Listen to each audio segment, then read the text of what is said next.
Welcome. This talk is sponsored by the Yale Center for Environmental Communication at the Yale School of the Environment. Based at Yale University School of the Environment, the Center for Environmental Communication, or YPCCC for short, focuses on 4 areas. We conduct research on the psychological, cultural, and political factors that influence environmental attitudes and behavior. We teach students and train working professionals.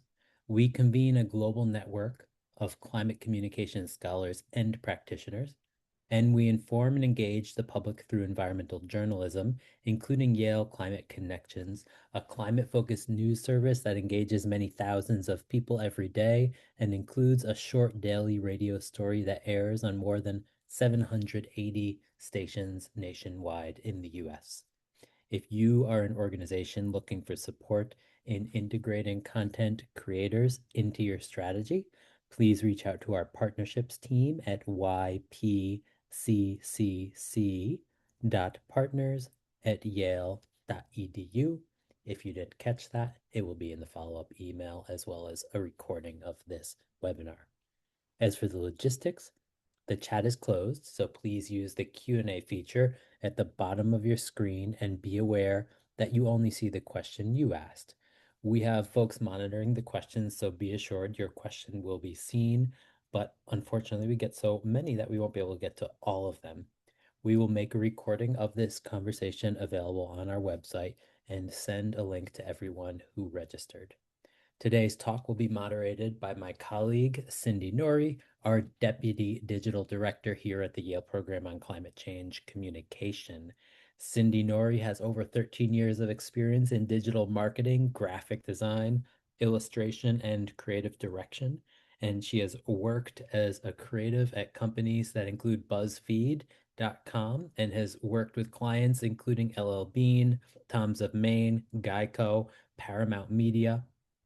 She now works in climate communication, overseeing the social media channels for the Yale program on climate change communication and teaching students and program partners best practices for digital.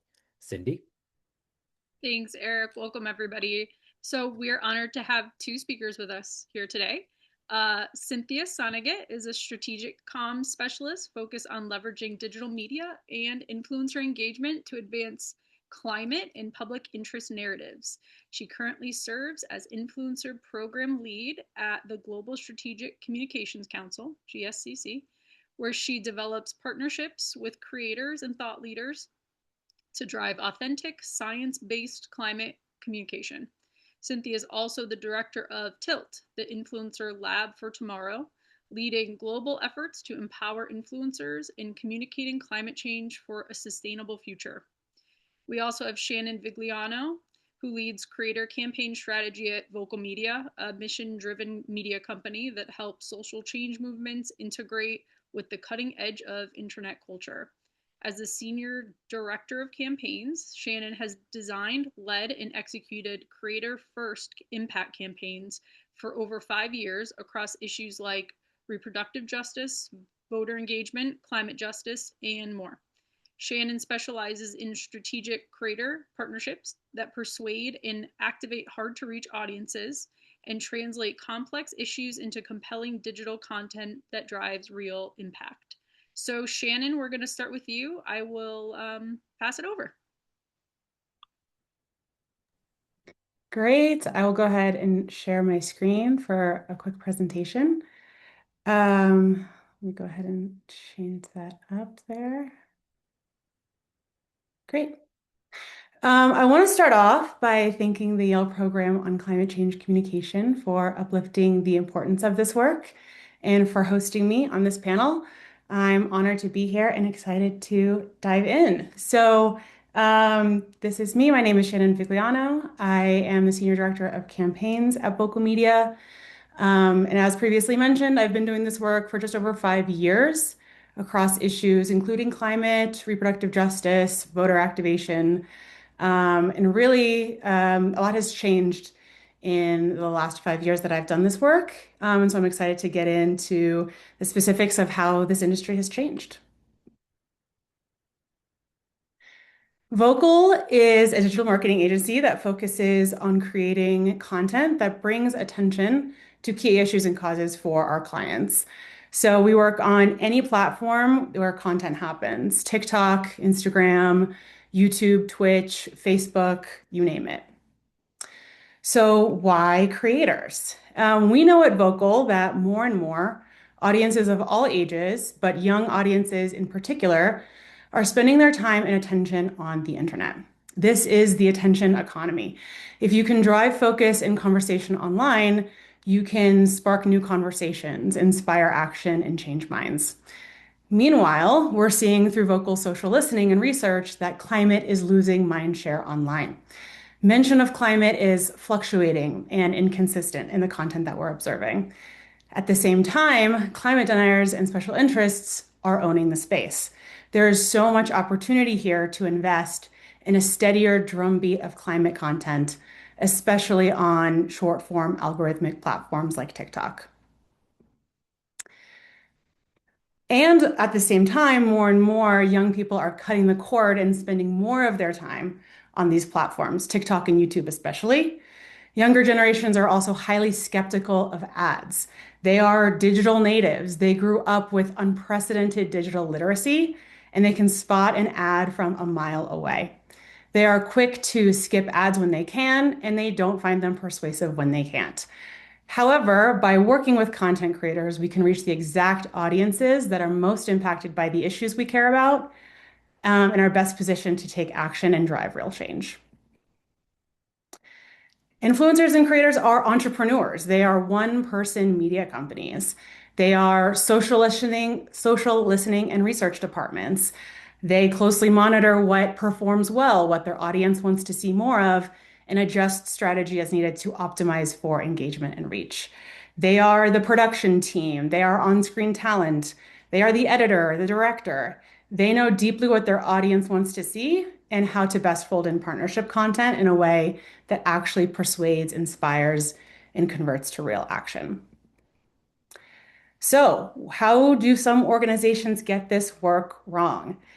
The biggest thing that I see is a fundamental misunderstanding of the why of this work. So, why do people consume content? Why do people follow content creators? Why do they spend so much time on these algorithmic platforms? When activating content creators, it's important to understand what has made their content successful to date. Are they a finance creator that gives folks aspirational tips on how to save money and invest in the future? Are they a comedy creator that makes relatable videos about their children? Or are they educational creators that serve as a source of trustworthy news and information to their hyper loyal audience? A big mistake I often see is a one size fits all approach to these creator programs. These creators need the flexibility, empowerment, and permission to do their thing. Asking a comedy creator to do a serious front facing camera breakdown of the implications of the latest climate policy is going to A, not land well with their audience, AKA flop, and B, be a complete waste of that talent that you have access to with this partnership. So the best thing you can do when working with content creators is encourage them to do what they do best. They have risen to the top of this meritocracy we call the internet because of their talent for making good content. So utilize that. Know their niche, know what their audience loves about them, and know how it fits into your goals. These are all keys to a well-designed creator program.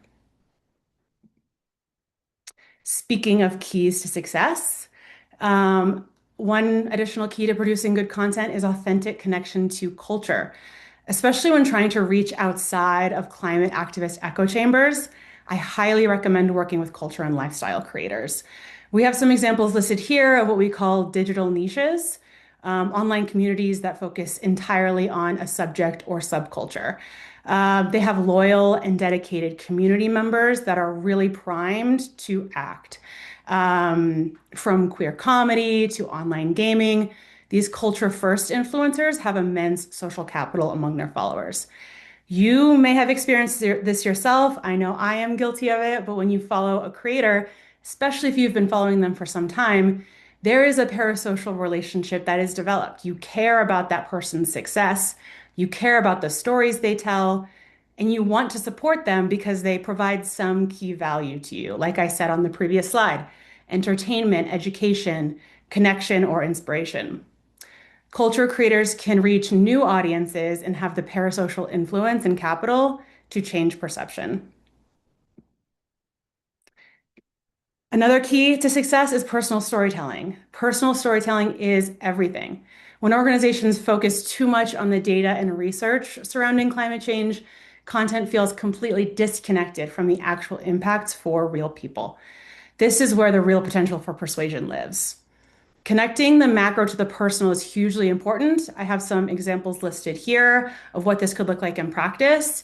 But that parasocial relationship we keep talking about then leads folks to care about the issue in a way they haven't before because they know, quote unquote, someone who has been negatively impacted. This is particularly effective when the goal of the program is to change minds or bring new attention to a given issue. One thing I want to highlight in particular is the importance of long-term creator investment because relationship building in this space is incredibly important. You can either work with a creator on one video that gets buried in the mountain of content that they produce on a daily basis, or you can work with them to make content in close partnership over a longer period of time, embedding in their digital community and facilitating an ongoing conversation with their audience. This type of relationship means that they can become leaders in their communities, they influence their audience's perception of the salience of an issue, and can turn their online communities into advocacy networks. It also benefits program performance. I cannot overstate how Vocal's approach to empowered and equitable creator partnership has meant that creators are willing to be flexible on contract terms, provide favorable rates, and work on faster than usual turnaround times for rapid response content because they trust us and they value that relationship and they know that we'll continue to bring them opportunities that are not only good for their wallets, but are also aligned with their values. I also have to mention the power of a positive reputation in this space. The internet is a big place, but word travels fast, especially in these communities. So if you have exploitative contracts, if you fail to pay creators fairly for their work, if you unfairly move the goalposts after terms have been agreed upon, there are so many ways to get a negative reputation in this space, which can quickly lead to a smaller and smaller world of content creators that you can work with through your organization. So valuing and respecting these creators' platforms is hugely important. This long-term investment also typically includes some training and upskilling, so you can incorporate virtual lunch and learn trainings, IRL social events. These resources and opportunities are incredibly beneficial to folks who usually operate in silos, especially for the folks who are not subject matter experts, who are particularly powerful voices to activate here. Which brings us to what we call at Vocal the ladder of engagement. This is our theory of change when it comes to digital content. We see so much value in bringing folks along for the conversation rather than leaving them behind in the pursuit of perfect message tested talking points. So when you can invest in long-term relationships with non-political or non-advocacy creators, you can bring them and their audiences along for the ride. So as you can see here, it starts with personal storytelling. This is how policies have impacted me. For example, this is an easier ask than expecting a lifestyle creator to go from having never discussed climate policy to all of a sudden being an expert in the space. And then as we go up the ladder, asks get more complex, but that comes with lots of support, education, and resources from our team. When they are then all the way taken up to take action, then it feels like the audience was brought along for the ride, and folks can really feel like they were a part of this discussion and part of the community. And they don't either, get left behind because they A, don't care, B, don't really feel like the creator cares, or C, don't feel part of that conversation. The last thing that I'll highlight is measuring impact and communicating the value of this work. I'll often hear from folks that they don't know how to make the best case for this type of work with the decision makers at their organizations. My biggest advice is to highlight that your target audience lives on the internet, their opinions are shaped there, and their communities grow there. The consumer-based influencer industry is expected to grow to over $30 billion in 2025 by the end. which we're coming up on very quickly. Brands already understand that this awareness, persuasion, and action takes place on the internet. I myself have been guilty on more than one occasion of buying something simply because my For You page told me that I needed it. So we have a very unique opportunity to harness this power for our work. However, I know that there are some key performance indicators that can also help make this case as well. So, as far as the standards and basics for what these indicators can be, let's start with reach. This is the easiest way to directly compare this work with other tactics. You've got views, you've got cost per view, yes to all of that. But in my experience, not all views are created equal. Is our target audience even seeing this content? Are they scrolling through a 5-second trending audio on TikTok, or are they sticking around for a 20-minute deep dive on YouTube? Defining these views weighted by the correlating investment of attention is a much more accurate picture of content success. Next, we've got engagement. So the sum of comments, likes, shares, basically any interaction past a view. So not only did they see the content, but it inspired some action. They joined the conversation. They saved it for later. They shared it with their friends. This is a huge indicator of quality content, is whether or not it inspires some engagement.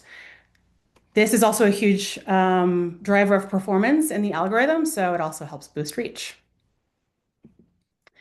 Then we have sentiment analysis. So this person was inspired to take action on this content, but what sentiment is behind that action? Do they comment because they hate it? Do they disagree? Do we like that they disagree? Who are we trying to reach? Are we hoping to reach folks who haven't made their mind up yet? These are all really helpful qualitative learnings to carry with you as well. It can also help inform our strategy, especially if you're in a more iterative state, and this can be a huge data point when deciding how to pivot or adjust your message. And lastly, we have conversion to action. Do we want folks to sign a petition? Do we want folks to call their representatives on a specific piece of legislation? Do we want folks to sign up to volunteer, to donate? These are all strategies that digital campaigns can optimize for, especially by tracking conversions by program, platform, and creator. That level of data measurement means that we can double down on the highest engagement and converting creator partners to produce more highly effective campaigns in the future. And those are some of the key performance indicators that I always keep an eye out for. I will go ahead and pause there. That's the extent of my slides, and I will pass it back to the moderators. Thank you so much. Thank you, Shannon. We're going to pass it over to Cynthia now. She's going to also do a presentation, and then we'll do a Q&A. Thank you, Shannon. That was great. Hi, everyone. Can I share my screen? Hi, everyone. So also thanking the AO in the program for the opportunity to speak and also to acknowledge the importance of this work. My name is Cynthia. I been already introduced, so I won't repeat myself, so don't take time on my presentation. Then just go to, for some reason I cannot go to my, okay. So I'm the director of the Tilt Network, and I just want to quickly introduce our work. Tilt is an initiative that was created to unlock the power of social media influencers for a better world, if you say in a nutshell.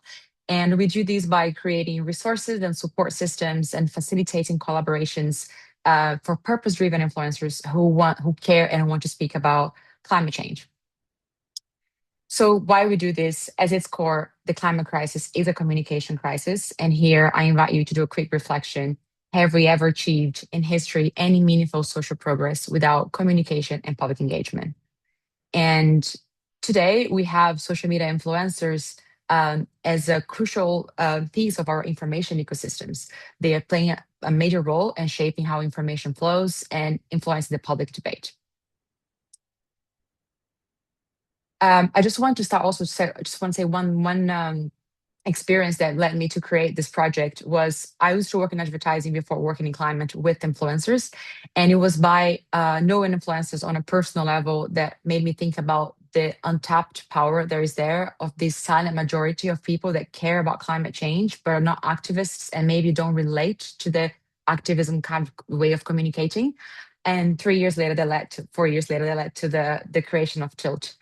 So for today's presentation, I think Shannon covered quite a lot of things that I would like to second, but also I chose to focus on things that I see with a lot of NGOs sometimes overlook when doing influence engagement. So the first thing is to acknowledge this complex and multi-layer ecosystem. And I think NGOs need to understand the complexity of working with influencers, and also not of work with influencers, but also the ecosystem they operate, and work with this complexity and embrace it.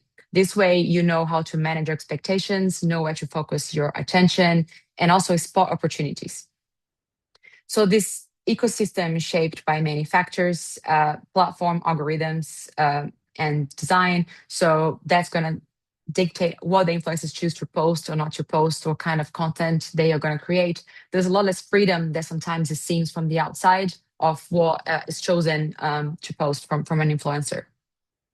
You also have a creator economy, a billion-dollar industry where is dictating how much it costs to create content, where the different ways to monetize, different pathways to either to promote your own business or also to monetize your own channel with your content. One thing that's very important here is also to acknowledge that influence is a very fragmented space. So there's, as Shannon said, there's no one size fits all approach for any collaboration. We have to take into account the influences on personality, talent, skills, communication style that also shapes this ecosystem. And also how the different audiences and ideas flow through social media and the different platforms. So maybe sometimes even the same person who follows an influencer on TikTok might engage differently on a channel on YouTube because they're consuming that content in a different moment with a different purpose. So that also dictates how the ideas and how things go viral and so on. Another very important aspect, and it's the cultural differences in diverse media landscape across countries. Tilt is a global project, so we work in many different regions, and you can really see that it's very important that this is especially for organizations working cross-country campaigns, is that you really need to take into account what's the media consumption there, how do people access internet, what influence the public debate, what doesn't. It's very different from country to country. So that needs to be incorporated in your strategy. So each layer algorithm is going to influence what influencers make and also how the information circulates and gets traction.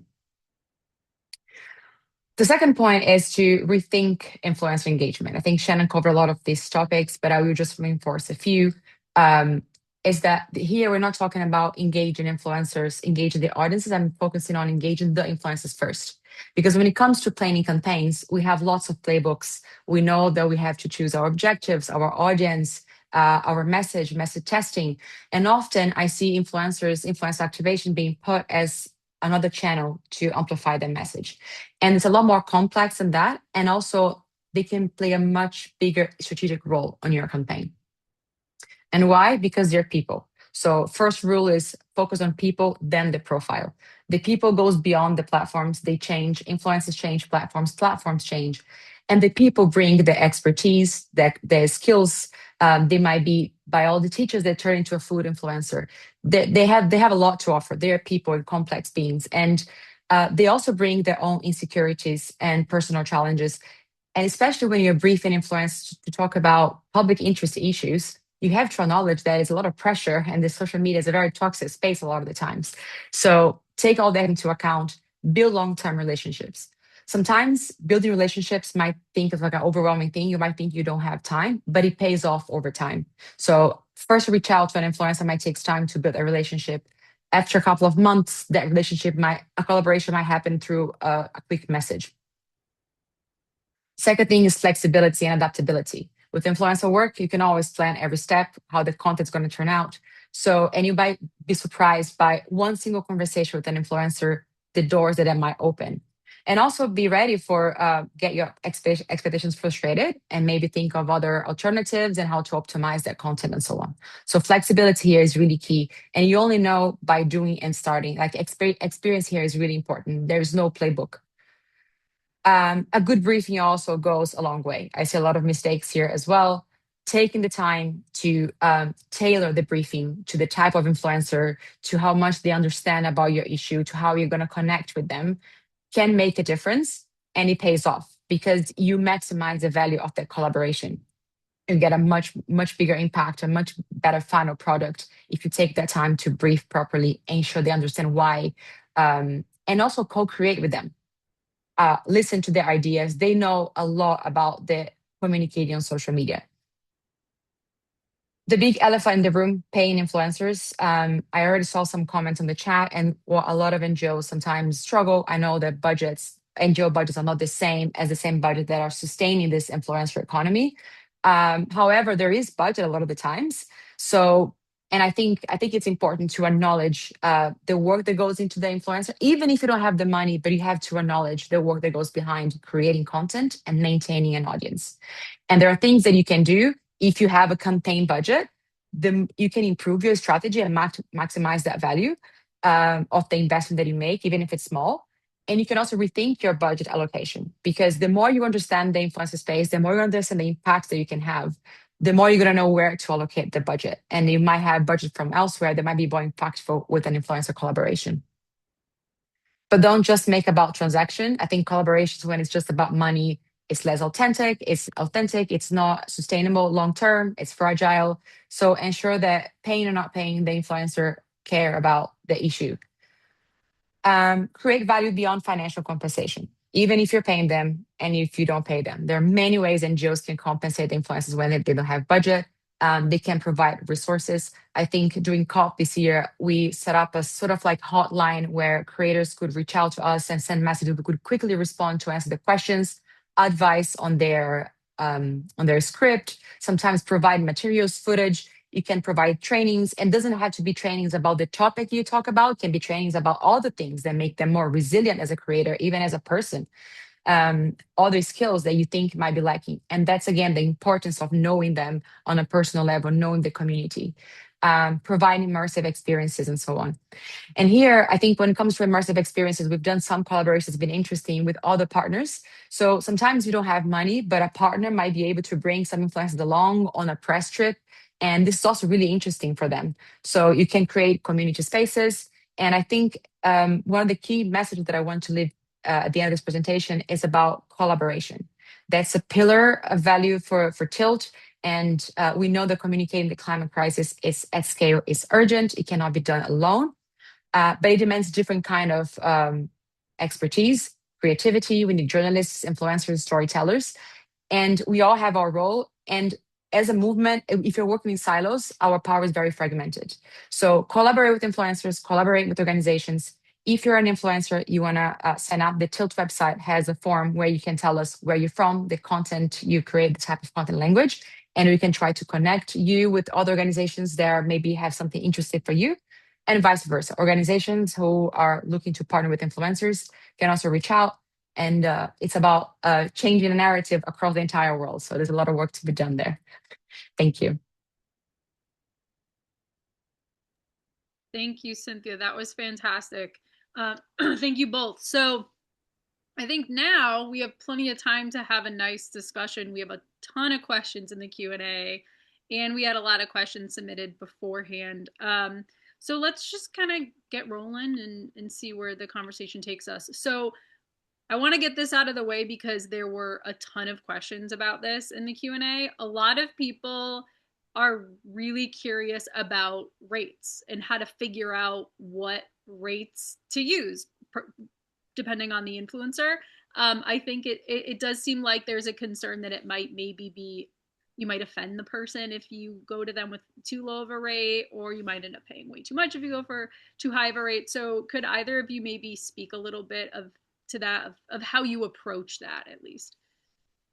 Yeah, I can jump in. I would worry less about offending with a rate. I think creators understand the newness still of this industry, and they will tell you what their standard rates are. What I see more often is that folks, don't respond or get turned off because of the strategy of the program more so than a lowball offer, because, it's just part of their entrepreneurial nature to negotiate and go back and forth. So I think that's a little bit less of a concern in practice. But as far as pricing out, it's a lot of trial and error. You can certainly work backwards from like a CPM that you're trying to match compared to other work that you're doing, like setting benchmarks, to compare to email or ads or whatever the case may be. And you can always work backwards from there. However, you will often reach out with a rate, and that negotiation can sometimes be 5, 10 emails deep in a phone call. So just be really willing to be flexible, because value is not just in the number of views that you can get in a partnership, but it's also the authenticity of the voice, the creativity of the content. So that's all really important things to consider as well. Yeah, I can also add the way that I approach it is I try to see what's the value of the collaboration, first of all, that I'm willing to pay and how much money I have. I think people have different negotiation styles. I like to be transparent, like this is the budget I have, and also ask them what's your fee, and then go from there. So it really depends on, some people are more entrepreneurial, some channels are more like professional and they really live from the income they made in partnerships. Some others might be more flexible. I think a model that I've seen that works really well has been on like maybe a long term like a grant, like a 6 month grant where you do on a long term collaboration. So it becomes cheaper for every content that you produce, and also you have time also to try and error and better understand how the influencer works, and I can tune the collaboration and make it more impactful. But I guess also just one more thing about rates. I think one thing that I try to approach also is like, there, because I work in different countries, there are many differences in countries as well. And also different types of influencers. Like some influencers might just live from that, as I said, but also take that context into consideration. Right. Well, I've seen in the past, and this world changes like by the month, it feels like. So I'm not even sure if this is still best practice, but I know that at least in the private sector, like with agencies and influencer agencies, they price out sometimes by follower count. So they have like small to mid tier to higher tier based on follower count. Does that make sense for what we do, or is that more for kind of like CPG brands or something like that, like clicking a buy button? I would say that Vocal's perspective is that follower counts are not as important as reach. Someone can have a million followers, but only reach a couple thousand folks in their content, especially on platforms like TikTok and Instagram Reels, where it's so algorithmic focused. That really like taking a look at, okay, how many eyeballs am I going to get on this content? Let's work backwards from that to land at like a cost efficiency. And so I'm happy to get like even more specific. Like we could get as, micro as someone who gets hundreds of views into thousands of views, at a rate around like sub $1,000, to someone who gets, hundreds of thousands of views in the, 5 figures. Like there's just so much variance there. So it's hard to say, oh, you should never spend more than X amount of dollars or less than X amount of dollars. I think folks understand their reach and can understand how that like translates to fees. Yeah, I think beyond the reach is also the person, like the type of content they're going to create, the quality of the content. Sometimes there's a lot of value also in the production of that content, especially for YouTube that stays on as a library. So if they're creating a really good explainer video that you can recycle and be an evergreen content, there's also value in that. So yeah, followers do count, but it's definitely not the main thing. I think, yeah. Right. Okay, so I see. So you're saying too, there's an added layer if they're creating creative assets that are going to be relatively evergreen, then that's like a whole nother layer of what you're paying for. Yeah. No, that makes sense. And yeah, if they're doing something longer form, you can cut it up and use it again. Well, so I'm hearing something else, and this was also something that came up a little bit in the Q&A and beforehand, which was community building, and you both talked about that. And when I hear you both talk about engagement, especially, less so when it comes to followers, but more so when it comes to engagement, I'm hearing they have a stronger community. And so they're a more trusted messenger than maybe someone who has 100,000 followers, but they're not a trusted messenger. They just create like rage bait or something. But this person has 2,000 followers, but they're like really tight knit.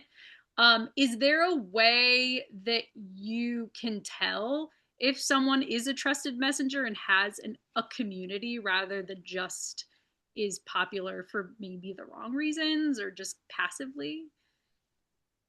Yeah, I think a sentiment like an analysis of the comments is really important here, because we can work with folks who get hundreds of thousands of views, millions of views, but their comments are all like, "You look great in that top." It's not really about the subject matter. And so, is there a conversation happening in the comment section? Is the creator responding? Are they asking follow-up questions? Is there real dialogue happening there? I think, especially when you're wanting to work with folks who maybe have not talked about these issues before, it's hard to spot the green flags. I will say, do they talk about things that they care about? Even if it's not associated with climate, or even if it's not even associated with political issues? Have they talked about mental health struggles? Have they talked about their family? Have they talked about their goals for life? Like, have they actually made a connection past the surface level with their audience and what they talk about? That's usually a really good signal that they have influence, because they've been building their audience based off of that already. Right. Right. Yeah, I think that summarized well. And I think sometimes with time you start understanding like the way they communicate, that also like how engaging is it. Even if you don't look at the comment section, you can already kind of like assume then the comment section is complementary about like what's the audience like. And often if you have the time to talk to them, they will also tell you more about their community. Like when you do campaigns, usually I try to ask them like, has anyone sent you a private message asking any questions, and goes a bit beyond. There's some information that is not seen. Some of them do meet their community offline. So those things you need to know by knowing them. I know it's not always possible, but Yeah. Sometimes you have to do manual work. It's not all going to just yeah. be in the analytics. So one thing that I know people are curious about, because I get this question all the time about all sorts of things, which is measuring action and what action looks like with what we do. And Shannon, I was hoping you could maybe go into a little more detail about the ladder of engagement that you were speaking about, because I know not everyone on here has used that before. And then maybe what, obviously it's going to be different for every campaign and every person you're working with, but what action could potentially be? Like what is measurable at the end of that ladder? Yeah, there's so much. So I'll discuss the ladder of engagement and then talk about, like, and then pivot to what action can look like.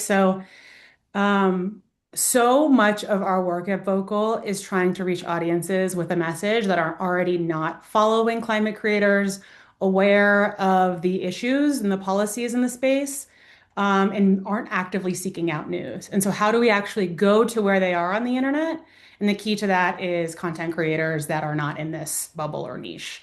And the big problem, I touched on this briefly, is when you reach out to a creator, let's say someone who does like DIY home improvement. Like this is a huge niche on the internet, is, tips and tricks on how to renovate your home yourself.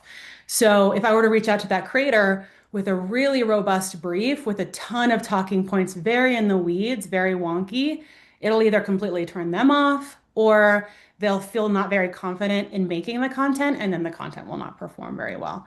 And so it's establishing what are the things that I care about, communicating to this audience.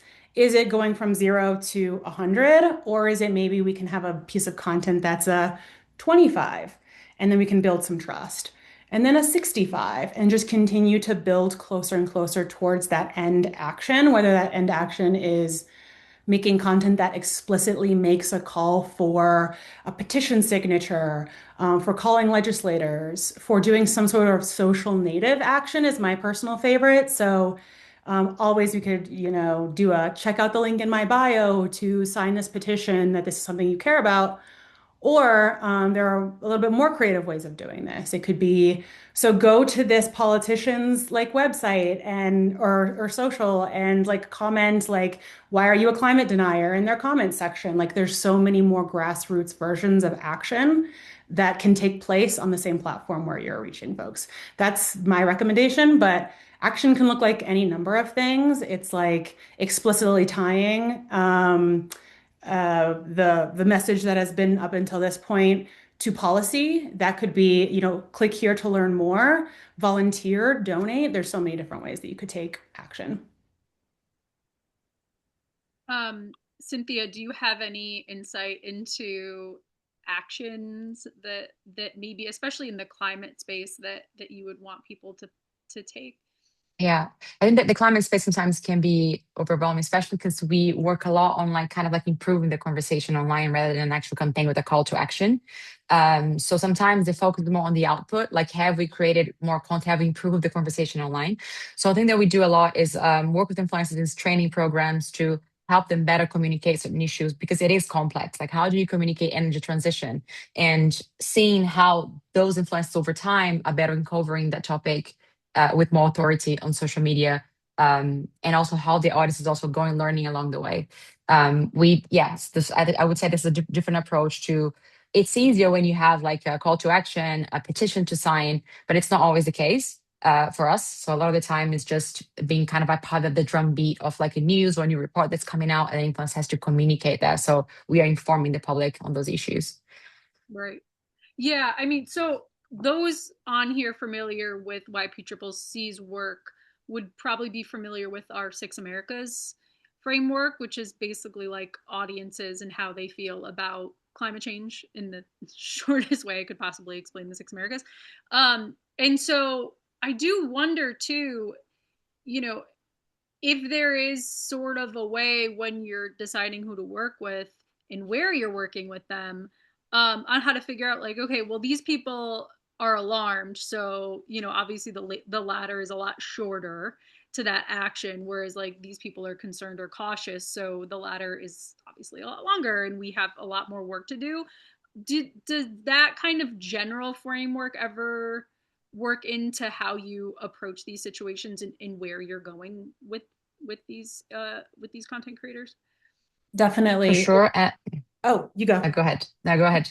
I was going to say, we also think about this as like personas, is a very helpful way of thinking about this as well. So when you're visualizing the end consumer of this content, they might be, I'll speak for myself, a mom who lives in Colorado, like, and loves to hike. Like, that could be someone who might fit into one of those categories. It's helpful to have that persona because then content is meeting me where I am. It's helpful to have like a visual for not just, oh, well, we just want to reach people, but like, I want to reach this type of person with this type of message. And that can also inform, okay, who do I follow? Who does our target audience follow? And then working with those creators. So I think personas is kind of similar to what you're talking about, is like segmenting your audience and like having strategies that directly tie into those audiences.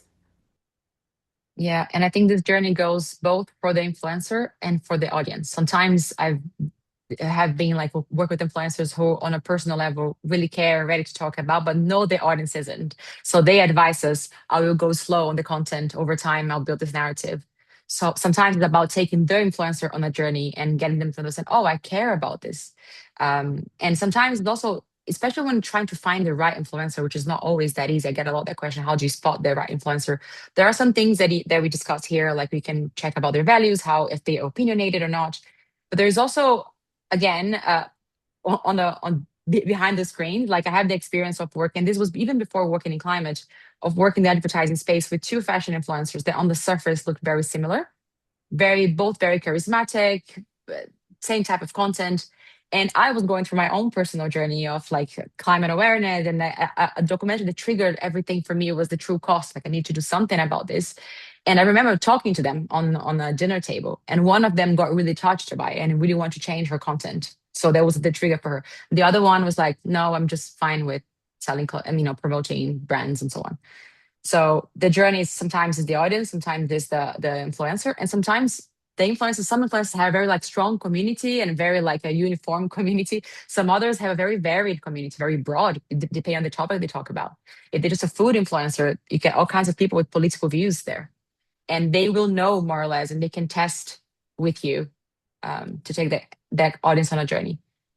Right. Yeah, I mean, what I'm hearing from both of you, and I want to kind of highlight a little bit for the people in the audience, is that first of all, it takes a lot of time and not to rush it. And I think Shannon, you had that bit in your presentation about it's not, you're not selling ad space, right? It's not an ad, it's a human being. And so I think that people, especially when there's money involved, have this inclination to approach this as like, well, I'm paying this person to say this thing. And I actually think that the general public thinks that's what is happening here, but that's not at all what's happening here. They're not just like getting a script and reading it off and just like posting it and then never thinking about it again.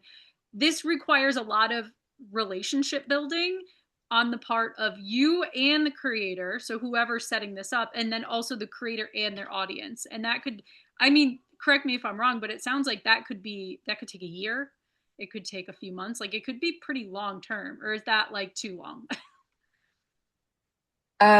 Yeah, it is very time consuming, not gonna lie, but there's also ways to optimize this work. There's also ways for you to, I think there are lots of events where influencers are going and you can meet them in person and one influencer introduce you to the other. I think a lot of like word to mouth and introductions works really great. Like introductions are really a shortcut for you to connect with the new influencer recommendations. So I guess it starts there. And I guess sometimes you can just maybe, when I was talking about those values you can create for them, sometimes you just create a type of resource that's going to serve a community and it's a one-off thing. It can be like a WhatsApp group with like some that you're willing to nurture, but at least just one thing for and everyone can join. So there are ways, but otherwise, if you just don't take that time, maybe it's not even worth the time of doing because it's going to be so expensive and it's going to be just frustrating. Right, right. Yeah, I think it's all based in trust. Like, how do you like can you quickly develop trust or do you need more trust in order to partner with a creator? I think for folks that are just, dipping their toes in this space, obviously my theory of change that I've presented here is that folks outside of the climate space have such a huge potential here. But I also would recommend if this is your first time doing it, like reach out to some folks that are very friendly to the cause because then you can operate and negotiate and learn with a knowledgeable and friendly, partner in that way. And so you can sort of get those learnings, get your sea legs as it is on like what does negotiation look like? What does building trust look like? What do I want my briefing materials to look like? And then you can take those learnings and sort of expand past that into new types of creators and new types of audiences. That also means that you might be able to get some wins under your belt a little bit quicker because they're already quite knowledgeable in the space. Whereas working with someone who's like not in the climate space at all might take more time to build that trust. Right, right. That makes sense. Well, so, and this really is a question for both of you, but I'll start with you, Shannon, because this goes a little bit more into like the cultural niches that you were talking about. Although I know, Cynthia, you're working with cultural niches too. But um, are there in your personal history of working with these people, are there niches that have seemed to be more movable as far as like cultural niches than others, like gaming or food or anything like that? Yeah, I think when you can build a program around like who is your target audience and what are the niches that they interact with on the internet, that's a really great place to start. And I think that if you can tie policy or fights or active conversations in climate around some tie to the niche, that is really where the magic happens. I'll give you an example. You might want to work with running talk creators. So creators who talk about training for ultra marathons, like their content might just be about that. They might not have talked about the larger environmental implications of not having, clean air where in the city in which they run every day. Like that is a really clear tie of like running is important to me, like health is important to me. Apologies for the thumbs up. Health is important to me. These are all things that have a tie to the things we care about. And so as long as there's an in, it's going to make it easier for that creator to pivot their messaging and incorporate that messaging in a natural way. And it feels like that audience is also primed for that type of argument because they've already decided, I care about these things too. And so as long as there's a tie there, there's a ton of examples of how that weaving can do. So this kind of leads me to, we can kind of circle back on this. We kind of talked about this already, but not at length. About platforms. So there were some questions about platforms in a couple of contexts. One of them was age. And I would love to hear both of you speak about, maybe Cynthia, you could start, about age demographics and whether this type of marketing is actually better for a younger audience, or if there's room to speak to older audiences on specific platforms using these methods.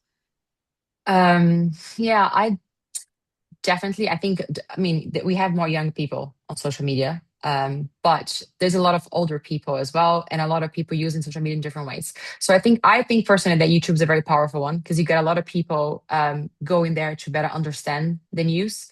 So this kind of like explaining issues. So it's a different from campaigning, engaging audiences, but just creating the kind of like other ways to explain those issues. And I guess also it depends on if you're the age matter, but it's also about the culture. I think that matters more than the age. Like what kind of topics, a gamer, you have gamers of different ages, ranging from 15 to I don't know how old. So it's more tapping into the culture, I think, than to the actual age and to the values of that community.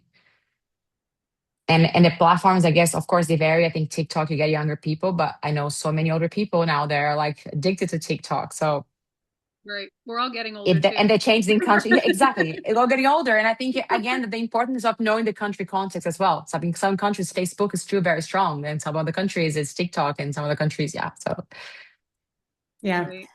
I would say, yeah, I agree completely. I mean, I'll continue to like bang on the drumbeat of like niche being your friend, of like, okay, so our audience is a little bit older. What do they care about? Should I work with parenting creators? Should I work with creators who talk about like gardening tips? Like, what are the hobbies that this audience might partake in and working there? That does not mean that you have to work with a creator that is of the age of the audience that you're trying to reach. That might mean, if you're retirement age, but you're watching content from a creator in their 30s with their garden, or outing myself again, knitting, crochet. Like there's so much there. Homesteading. But I also say platforms. We do see a lot of differentiation on platforms, Facebook in particular. And I think that there's also a great efficiency for cross posting, which I haven't touched on yet. So short form content like TikTok, Instagram Reels, and also Facebook Reels. You can use that same piece of content and post it in multiple places. That way you can have the efficiencies, like there's cost efficiencies there. You're only partnering on one asset and you're getting it placed in multiple places. And you can directly compare. Here was what the audience looked like on TikTok, and here's what the audience looked like on Facebook Reels. So that's a thing Fair. that is sort of like baked into all of our programs. Yeah, that makes sense. So we don't have a ton of time. There's one thing I wanted to touch on before we run out of time was and you just mentioned Facebook, which is great because one thing I've been hearing a lot about is how to reach people now that there's more closed communities. So and I count Facebook groups in that bucket. But also like a Discord server or like Cynthia, maybe a WhatsApp group internationally. Um, is that work that either of you are doing with influencers, or is that usually just considered a completely separate thing? I'll say that we often will work with, like, let's say we're working with a gaming creator who does streaming. We might ask them as part of the deliverables package to promote their upcoming stream where they're going to be talking about this issue in their Discord, because that's, just how they use those platforms. My theory there is that it's better use of resources to make content that people want to share in group chats than to try and inundate group chats. So, how can you make content that feels shareable or has like a call to action, a loose call to action of, so share this with your friends who, think XYZ, or like share this with that one friend that is always doing this or that. So, having a explicit tie to, oh, I have to send this to my friends, is how you sort of inundate those spaces rather than trying to covertly get in there. But Cynthia, I'm also curious if you have experience. no, yeah, I was like, you stole my answer about the WhatsApp and the strategy that sometimes we've been testing recently about testing some type of content that we know is going to be shared on social media, on closed groups. So it's a different approach. It's not even looking at the audience, but again, it's looking at the influence as a talent, as like this one can speak, can really convey the message very well. It's harder to track, but it's definitely a place that we cannot like not look at. And sometimes there can also be groups of engaged influencers through WhatsApp. Like them, we have a few in some countries where we try to build this community where they can share with each other and help each other's content and share. But yeah, definitely WhatsApp. It's just harder to track and to be there. But a good content strategy might do well on WhatsApp. Interesting. Okay. Oh, I mean, and in close groups. I mean, not just WhatsApp. Yeah. Internationally, WhatsApp seems to be. International. Yeah. Yeah. I guess in the US not that much, right? Because No, I'm trying. Brazilian. This country lives on WhatsApp. Everything here through WhatsApp. Right, right, right. All right. Well, we have a couple more minutes. Is there anything that either of you want to highlight before we're done? Any key takeaways that you think that the people watching should know if they're going to move forward potentially with a campaign like this? I would just give an advice of try. Like if you don't know, the learning curve is very steep and it's worth trying. Contact people. Don't hesitate to reach out if you want to exchange ideas, but also with other partners. And I do think it's a work that needs to be done more in collaboration to support those creators in those messages. I think NGOs can join forces. And I also think that I didn't mention one example that has worked really well as well in terms of like paying is co-sponsoring a video. Like we work with different partners who each give a bit and pay a different part of the content. That can also be a way to optimize the budget. I love how we're on the same page. I was going to say the exact same thing. It feels like sort of a black box, and like there's all of these things you need to know before you get started, but you really don't. Creators that want to do this work usually have their email in their bio. Send them an email. Say, I love your content. Let's talk. And they're usually very open for it. Awesome. That's great. Thank you both so much. This was super helpful. I'm going to pass it over to Eric. He has a couple closing remarks, and I think we'll send an email after all of this too, so the people who asked for more information, and probably the recording, right, Eric? We'll send the recording too. Exactly. Thank you so much, Cindy, for moderating the conversation, Cynthia Soneghet and Shannon Cooke Vigliano for all of your insights. We will send everyone a follow-up email after this event with the recording, and have a great rest of your week. Thanks, everybody. Thank you, everyone. Bye.